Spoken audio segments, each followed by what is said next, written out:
Good morning, morning livers, and the cuteness factor has just gone up here immensely and will for most of the morning here on Friday. And I want to introduce you to Flint. And Flint is not adoptable yet, but will be in the next little while. Today, we're at the Oakville Milton Humane Society, and Kelly James is here with us to talk a bit about what goes on here and to show off some of the pets that are available and will be available for adoption. So tell us, let's start first of all this time of day with a sort of an overview of humane societies, how things are going, all that kind of stuff. Yeah, it's spring season, so we're busy, of course, with little ones like Flint and his siblings coming into us who are looking for forever homes because they don't have a family. So this time of year, we typically do find that kitten numbers are rising, and we are starting to see other pets coming in, so our numbers can definitely increase. I see, and you really take care of that. I'm looking at the wall here, the sign is just like the hospital, you know, name of the patient, name of who's taking care of them, and gets treats, doesn't get treats, does this, does that. So you really, really do a good job with these pets when they come in here. Thank you. Yes, we have those lists up for our volunteer team who comes in daily to socialize the cats, also help us with matchmaking to find new forever homes. And for the other animals in our care as well, they help come in with dishes, laundry, cleaning kennels, walking dogs. We have a very large volunteer team who helps us. And that's what really makes this place, doesn't it? Absolutely. We have over 300 active volunteers. So 300? A huge help for us, yes. Okay. And what about your clients here? Have you got lots of them? Is it starting to fill up? Or I know you say cat season's filling up, but what about in general? Because a lot of places you hear are always, we have too many, we have too many, we have too many. How's it going here? You know, here we are always busy. There's never a dull day. And so, like I said, in springtime, we tend to see numbers increase. We do very well with making sure that our animals are finding homes quickly, so that way when people are calling in looking for support, we do have a space to bring the next one in. So we will definitely be increasing in numbers as we move into summer for sure. And if people are looking to support us with adopting a pet into a home, they can check out our Facebook and our Instagram pages as well. Okay, and how does one website too? Absolutely. And the website is what? omhs.ca. omhs.ca. Check about, and you have pictures and everything up there about the adoptable pets and all that? Absolutely. You can head to the site. We have cats, dogs, and small animals, and each individual animal has a profile there that goes live when they become available for adoption. And when they are adopted, it goes down. You can see their personality, their age, you can see what they look like, and see if it's a good fit for your family. Okay, super. All right, thanks for being with us this morning here. We're going to come back a little bit later on to the Oakville Milton Humane Society. We're going to talk about, show you another adoptable pet, or one that will be eventually. Talk a little bit about, you know, things like pet insurance. Some people have it, a lot of people don't. Is it worth it? We'll talk about that next time. You've heard the term cute as a bunny. Well, we've got this today for you folks. And okay, morning livers, welcome here, and we are at the Oakville Milton SPCA talking about what goes on here, but more importantly, adoptable pets. Now this is Dancer. I want to introduce you to Dancer. So how did you come to have Dancer? Because other than cats and dogs, and birds, you don't see them too often. Yeah, we actually get a lot of rabbits. Dancer here came to us as a stray, and we actually had her in our education program, so she was spending lots of time with kids. She's super friendly and super nice, and rabbits are really wonderful companions. Really? Because you would never, I don't think many people would think about having a rabbit as a pet. Yeah, they're almost like tiny dogs, you know, except you don't have to go for walks. You just have to hop around a little bit. All right, so tell us a little bit about you. You put in a lot of time here. You've been here for a couple of years or so like that. What makes you want to be involved with this? Because we were told by Cal said that there's like 300 volunteers at this place. Yeah, you know, it's such a wonderful place to be a part of. You know, you get to help out the community so much, whether that's helping them with their pets or finding them the perfect, you know, forever pet for them. It's a really rewarding experience. Okay, we're going to talk a little bit later with Cal about when should you have a pet, when should you not have a pet or look to have a pet. But I want to talk about something that I know a lot of people have heard about but don't get involved with, and that's pet insurance. Yeah. So tell us a little bit about how you've seen that work. Yeah, pet insurance can be a great option for any pet owner. We do actually offer a 6-week trial for people who adopt cats or dogs from us. You know, it can be a great thing to try out. You know, for unexpected expenses, it can be a great option. There's lots of different companies out there, and some people choose to go with it because it's just, you know, peace of mind. You don't have to worry about it. Some people don't. I think it depends on the pet and it depends on your circumstance. Okay, that's good. So pet insurance, something to look into when you're discussing a pet. Now, again, on the website, people can come on if they're saying, maybe I want to have a pet. What kind of pet do I want? They have little bios and pictures there? Oh, absolutely, Okay, yeah. what's the website that people can check out? It's omhs.ca. You go under Adopt and Who Can I Adopt, and you can see all of their profiles there. Okay, we are at the Oakville Milton Humane Society.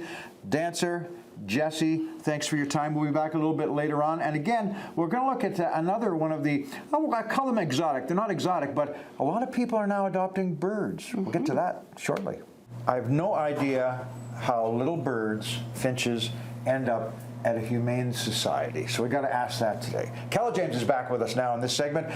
We are here, of course, all morning here on Morning Live at the Oakville Milton Humane Society, and we've seen a rabbit, we've seen a cat, which you would expect to see, but birds and little finches, how do they get here? Not every humane society will have small animals in their care, but we do have small animals come into us, like rabbits, guinea pigs, chinchillas, and finches, and they can come to us in a variety of ways. They can come to us as a stray animal that's lost and we can't reunite with an owner. They can also be surrendered into our care if a person or family is unable to care for their pet any longer. And they can also come to us from other sources. We work with other humane societies as well. We like to help each other out too, so they can also be transferred into our care. I see. Okay, so let's get back to one of the core nut of the whole deal is a lot of people always romanticize having a pet. It's not necessarily a good thing for everybody, but it could be great for a lot of other people. So the process, how does the process go when you consider adding a pet to your household? We always encourage people that when they're starting to think about adding a pet to their family to have lots of conversations in the household. So are you living on your own? Are you living with a partner? Are you living with family members? So if you have other people in your home, have a discussion first about what type of pet you're looking to add, what species are you really considering, and then also taking a look at the care aspect that is required for that animal and your lifestyle. Does that allow for that species in your home? Obviously, a bird's care is very different from a dog's care, and the amount of time that you would need, whether that be for exercise, feeding, enrichment, and so forth. So it's a really big discussion to be having. Now, when you're the process of that, and we'll get into that next segment of the process of adoption. It's involved with many steps along that way. So, is there any time?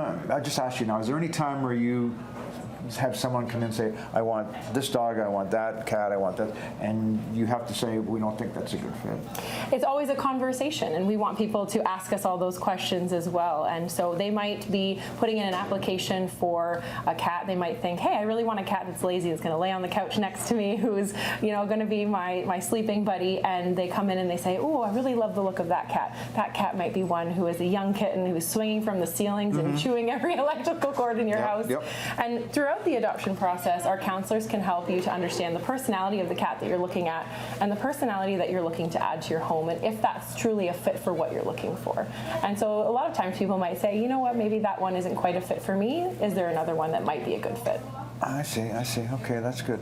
All right, so again, people can check the website, see what's available in here. What's the most interesting, or maybe a couple of most interesting animals that you've had in your various stages and around the SPCAs in the province? In the province, that you had to deal with? Well, just at the end of last year, we had a chinchilla here, and we also had a dagu. That's the first time I've ever... A dagu, a small animal.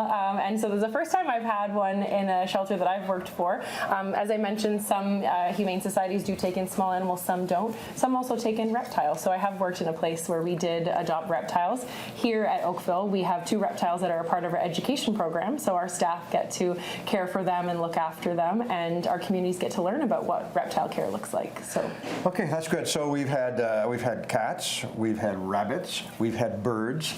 Our next segment, last segment, is going to be about a dog and also the process of how one can adopt a dog or a cat or a bird here at the Oakville Milton SPCA. See you in a few minutes. All right, there goes Ruby.